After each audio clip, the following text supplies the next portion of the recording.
Сайн байцгаана уу? Net Capital Finance Corporates банкуй санхүүгийн байгууллагын гүйцэтгэх хүн шагаа байна. Бид эрхэм зорилгоо дижитал шилжилтээр манлайлна гэж тодорхойлсон. Энэ ч утгаараа өнөөдөр манай нийт харилцагч нарын 80 гаруй өвн дижитал санхүүгийн үйлчилгээг авч байна. Ийм учраас бидний дараагийн чухал алхам бол олон улсын дижитал хэрэглэгчийн туршлагын стандартыг CMI Mongolia буюу Монгол дахь албан ёсны төлөөлөгч байгууллагатай хамтран нэвтрүүлэх байсан. 2024 онд нэвтрүүлж 25 онд амжилттай хамгаалж ингээ 2 дахь жилдээ олон улсын дижитал хэрэглэгчийн туршлагын стандартыг хэрэгжүүлж байна. За ингэж хэрэгжүүлснээр бид харилцагчаа илүү сайн ойлгох, харилцагчийнхаа хэрэгцээ, асуудлыг цаг тухай бүрдэн мэдэх, үүн тохирсон бүтээгдэхүүн үйлчилгээг хөгжүүлэх маш том давуу талуудыг бий болгоод байна.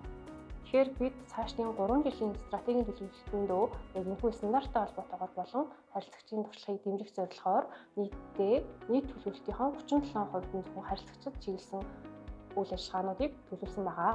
Бид цаашид компанийнхаа урт, дунд, богино хугацааны зорилготой харилцагч төвтэй үйлчлэгийг улам бүр сайжруулахаар ажиллаж байна. Баярлалаа.